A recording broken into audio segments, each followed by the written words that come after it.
내 이름은 하자마 타로, 15살이고 학교는 다니고 있지 않습니다. 이 극악무도한 아빠 때문이죠. 벌써 10년 전 이야기네요. 우리 집은 아빠, 엄마, 5살이었던 나와 2살 많은 누나까지 4명이 지내고 있었습니다. 하지만 술버릇이 나빴던 아빠 때문에 가족의 상황은 최악이었죠. 매일 밤 술을 마시고는 문제를 일으키는 아빠, 우리에게 폭력을 휘두르려던 것을 온몸으로 막아주셨던 엄마, 그런 엄마를 지키려고 엉엉 울던 우리 남매. 아빠는 제대로 일도 하지 않았기에 엄마 혼자 번 돈으로 우리를 키우고 있던 상황이었습니다. 하지만 아빠는 생활비든 육아 비용이든 원하는 대로 가져가던 최악의 남자였어요. 어느 날 내 생일 케이크를 사기 위해 몰래 아껴뒀던 3,000엔이 지갑에서 사라진 것을 알게 됐고, 엄마는 드디어 아빠에게 맞서 싸우게 되었습니다. 그만 좀 해. 오늘 타로 생일인 거 몰라? 평소에 아무것도 해준 게 없어서 케이크만큼은 사주려고 아껴뒀던 3,000엔 어디다 쓴 거야? 돈에 이름이 써져 있냐? 네 돈을 어디에 쓰든 내 마음이지. 너무 푼 돈이라 어디에 썼는지 기억도 안 나. 아, 혹시 이건가? 뭐야 이거? 파친코 경품이야. 3,000엔은 눈 깜빡할 새에 없어지더라고. 장난해? 오늘이야말로 절대 용서 못해. 이혼해. 애들 데리고 나갈 거야. 뭐라고? 어머, 엄마. 감히 누구한테 큰 소리 치는 거야? 하지만 엄마는 절대 지지 않았습니다. 무식하게 주먹만 쓸 줄 아는 당신한테 말한 거야. 당신이 거부해도 재판하면 바로 이혼이야. 너한테 그럴 돈이 어디 있어? 무슨 수를 써서라도 마련할 거야. 이혼이 그렇게 하고 싶어? 당연하지. 이 아이들 곁에 당신같이 폭력적인 아빠를 둘 순 없으니까. 그러자 아빠는 추악한 웃음을 보이며 우리 남매를 바라봤습니다. 둘 중 한 명을 내게 맡긴다면 이혼해 줄 수도 있는데. 뭐라고? 나도 부모야. 나한테도 양육할 의무가 있다고. 키울 생각도 없는 주제에 너무 그러지 마. 나한테도 생각이 다 있다고. 엄마는 물론 그 조건을 받아들이지 않으셨습니다. 조금만 더 참자. 엄마랑 셋이 함께 사는 거야. 그렇게 말하고는 우리를 꼭 안아주셨고, 그날도 우리를 위해 일을 나가셨습니다. 엄마의 모습을 본 건 그때가 마지막입니다. 그날 밤 웬일로 아빠가 같이 밥을 먹자며 우리를 불렀습니다. 아빠 말을 거역하면 어찌 될지 몰랐기 때문에 나와 누나는 얌전히 따랐습니다. 식사는 별 탈 없이 끝났지만 왜 이렇게 졸리지? 눈을 뜨자 나는 차에 타 있었습니다. 운전석에는 아빠가, 뒷자리에는 아무도 없었습니다. 일어났냐? 앞으로는 나랑 둘이 사는 거야. 엄마. 닥쳐! 짜증나게 하지 마. 애새끼 주제. 저는 친아빠 손에 납치되어 말도 통하지 않는 나라에 강제로 끌려갔습니다. 그곳에는 아빠와 똑같이 생긴 추악한 얼굴의 어른들이 많이 있었고, 대충 일에 관한 이야기를 하는 듯 했습니다. 얘도 같이 일할 거야. 아직 웬데 쓸모는 있는 거야? 일하다 죽어도 하는 수 없지. 야, 죽고 싶지 않으면 열심히 일해. 이제 네가 있을 자린 여기뿐이야. 이렇게 저는 5살이라는 어린 나이에 처음 보는 나라의 채굴장에서 일을 하게 됐습니다. 몸이 작았던 저는 어른이 들어갈 수 없는 곳까지 몇 번이고 기어 들어가야 했는데 그 생활이 너무 가혹했습니다. 감기에 걸려도 병원에 가지 못했고, 병원은커녕 휴식도 없이 작업이 늦어지면 어김없이 얻어맞곤 했습니다. 몇 번을 죽을 뻔했는지 셀 수도 없었습니다. 그 사이 아빠는 뭘 했느냐 하면 수상한 사람들과 함께 비즈니스 이야기를 하는 듯 했습니다. 지금 생각해보면 아빠가 일본에 있을 때 해외 비즈니스 이야기를 누군가에게 듣게 되었고, 나라는 노동력을 데리고 일본을 탈출할 계획을 세우고 있었음이 분명했습니다. 그렇지 않고서야 저렇게 빨리 여권을 만들 수는 없었을 테니까.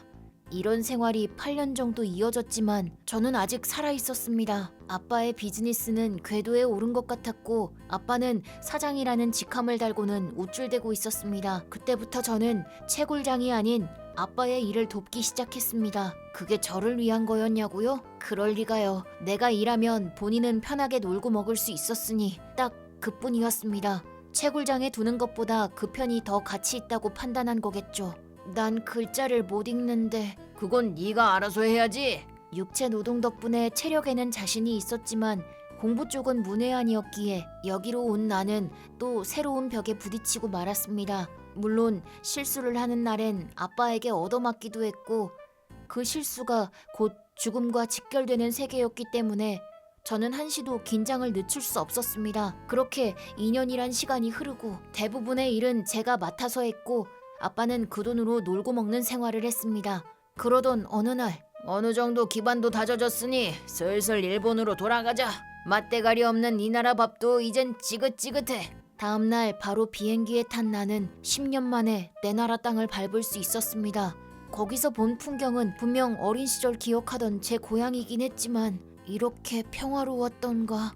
학년기로 따지면 저는 중학교 3학년, 일본의 제도인 의무교육 기간이었기 때문에 저는 중학교에 편입하게 되었습니다. 어떻게 했는지는 몰라도 아빠가 또 어둠의 방법을 사용해서 저의 과거 재학증명서를 위조해왔기 때문에 특별히 아무 문제는 없었습니다. 일본 아이들은 모두 어리게만 보였습니다. 대부분의 아이들이 의식주에 큰 문제가 없었고 동아리에 열중하고 사랑에 고민하며 오늘은 친구랑 어딜 놀러 갈까 생각하고 배우 중 누가 최애인지와 같은 이야기를 하는 등 이런 갭 차이에 저는 두통마저 잃었습니다. 저도 일본에서 좋은 부모를 만났다면 어쩌면 나도 이렇게 컸을 텐데 나를 귀국 자녀라고 생각하고 다가온 아이들과 친해지며 그런 상상을 했지만 현실은 그리 호락호락하지 않았습니다. 야, 돈 없어. 그저께 돈 줬잖아. 다 썼지, 술집에서. 200만 원을? 이 나라 여자들은 돈이 많이 들거든. 한심하다 참. 됐으니까 빨리 돈이나 내놔. 지금 큰 안건으로 돈이 필요해. 잠깐만 얌전히 있어. 그걸 처리하는 게 니놈 일이잖아. 멍청한 놈 같으니. 너도 알고 있지? 여긴 일본이야. 내가 마음만 먹으면 너희 엄마를 어떻게 할 수도 있어. 안 돼. 엄마랑은 상관없잖아. 여전히 마마 보이구만. 뭐 다루기 쉬워서 좋긴 하다만 누나는 지금쯤 고등학생이겠구나. 많이 예뻐졌겠네. 그 두 사람 건들기만 해봐. 진짜 죽여버린다. 돈은 만들어 볼 테니까 좀 기다려봐.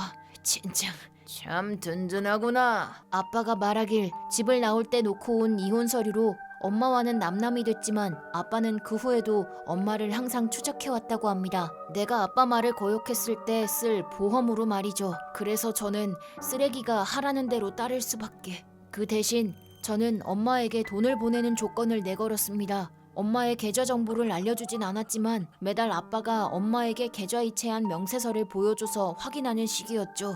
엄마와 누나가 행복해지길 바랐기에.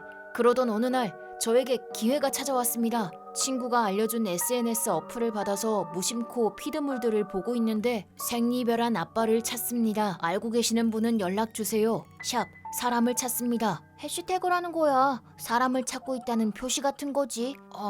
저는 문득 엄마가 나를 찾고 있진 않을까 하는 생각이 들었습니다. 아니지, 벌써 10년이나 못 만났잖아. 그래도 하지만 찾아보기로 했습니다. 관련 있는 해시태그를 인터넷에 검색해서 관련 트윗을 닥치는 대로 찾아봤습니다. 몇천 명이나 되는 사람이 사용하는 SNS이니만큼 정보는 차고 넘쳤고 모든 내용을 확인하는 건 불가능했어요. 창고에 가득 쌓여있는 지푸라기 안에서 실밥 하나를 찾는 것과 같았습니다. 1일째, 2일째, 3일째 아무리 찾아도 비슷한 트윗은 없었습니다. 그래도 저는 한 가닥의 희망을 갖고 게시물을 계속 찾았습니다. 그러자 일주일 후, 이거 나잖아. 그건 어느 여성의 게시물이었습니다. 10년 전 남편이 데려간 아들을 찾습니다. 당시 사진입니다. 알고 계시는 분은 모니로보서에 연락 주시면 감사하겠습니다. 아들과 만날 수 있게 도와주세요. 샵 사람을 찾습니다. 사진 속 아이가 저인지는 잘 모르겠지만 함께 찍혀있는 사람은 분명 제 기억 속의 엄마였습니다. 피드를 계속 내려보니 엄마는 계정을 만든 5년 전부터 매주 빠짐없이 나를 찾는 트윗을 올리고 있었습니다. 나는 재빨리 엄마에게 DM을 보냈습니다. 엄마, 저 타로예요. 네? 5살 때 아빠한테 해외로 끌려가서 거기서 쭉 일했었어요. 타로? 진짜 타로니? 응, 저예요. 제 사진 보낼게요. 채굴장에서 일해서 몸이 좀 우락부락하긴 하지만 잘 자랐구나. 지금은 어디 있는 거니? 일본에 돌아왔어요.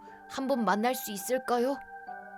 그 후 저는 아빠 눈을 피해 엄마와 다시 만날 수 있었습니다. 그곳엔 누나도 와 있었어요. 타로, 너 무사했구나. 네가 납치되고 경찰에 신고도 했었는데 결국 못 찾았어. 설마 해외로 나갔을 줄이야. 엄마랑 누나가 건강해서 다행이에요. 아빠한테 무슨 일 당했거나 그런 건 아니죠? 그날 이후로 한 번도 만난 적 없고 연락한 적도 없어. 그렇구나. 그래도 매달 돈은 잘 받고 계시죠? 돈이라니? 무슨 말이니? 네? 아니 2년 전부터 매달 30만 원씩 엄마 계좌로 보냈잖아요. 무슨 말 하는 거니? 아까도 말했지만 그 사람과는 일절 연락한 적이 없는데? 여기 와서 나는 아빠에게 속고 있었다는 것을 알게 됐습니다. 그 개새끼 내가 절대 용서 못해. 엄마는 이대로 도망가서 같이 살자고 말해줬지만 그 새끼를 지옥에 떨어뜨려야 내 속이 풀릴 것 같아. 울면서 배웅하는 엄마와 누나에게 인사를 하고 저는 복수를 하기 위해 집으로 돌아왔습니다. 좀 늦었네. 거래 이야기는 잘했니? 잘하고 왔어. 여기 돈. 아싸, 오늘 밤도 즐겨주지. 즐기는 것도 지금뿐이야.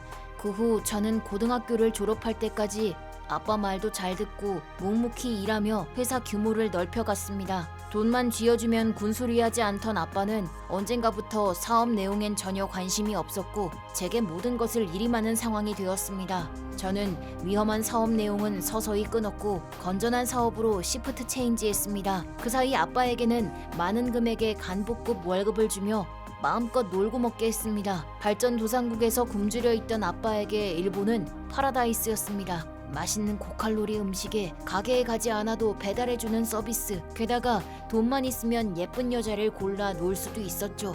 아빠는 일본에 온 지 3년 만에 뒤룩뒤룩 살이 쪄서 저번에 친구가 빌려줬던 7개 구슬을 모으면 소원을 이뤄주는 만화 속 마인부우처럼 변해버렸습니다.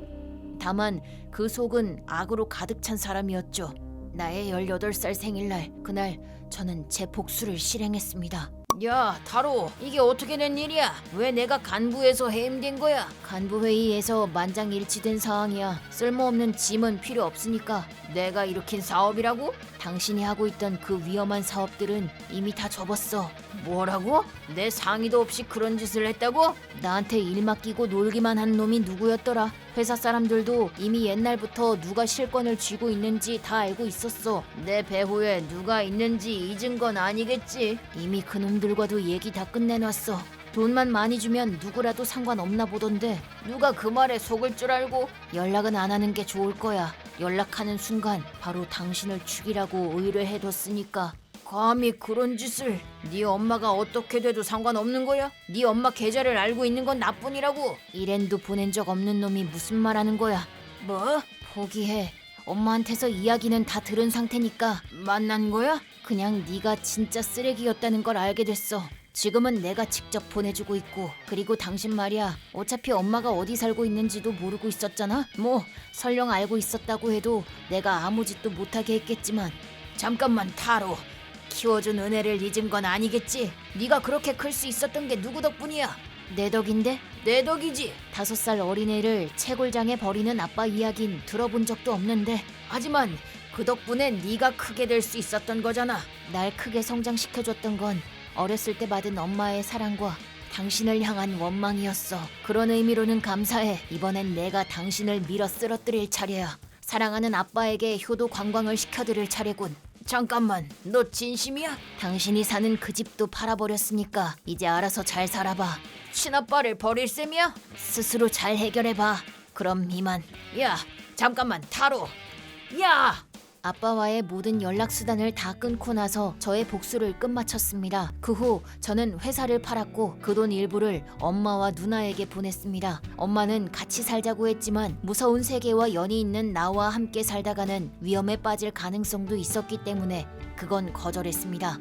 그렇지만 매달 함께 밥을 먹으며 잘 지내는 모습을 지켜볼 수 있는 것만으로도 저는 충분했습니다. 참고로 그 후 돈도 살 집도 없어진 아빠는 옛 친구들에게 돈을 빌리고자 했지만 내게서 모든 사정을 들은 아빠 친구들은 갚지도 못할 놈한텐 돈 못 빌려줘. 돈 빌리고 싶으면 아들 데려와 라며 무시당했고 결국 길거리를 방황하게 되었다고 합니다. 지금까지 매일 고급 음식을 먹고 여자들 시중을 봤던 남자의 최후. 며칠 후 미쳐버린 아빠는 돈도 없이 단골 가게에 가서 호화롭게 즐겼다고 합니다. 돈을 내는 순간 도망가려고 했는데 검은 양복의 남자들에게 잡혀버렸고 그 상황을 모두 들은 무서운 사람들에게 잡혀서 어디론가 끌려갔다고 합니다. 그 후 아빠가 어찌 되었는지는 아무도 모릅니다. 참고로 저는 가스와 전기가 들어오는 한적한 시골을 간신히 찾아 이사했고 유유자적한 생활을 보내고 있습니다. 최악의 아빠 때문에 망쳐버린 제 인생, 앞으로 새롭게 다시 시작해보고 싶습니다.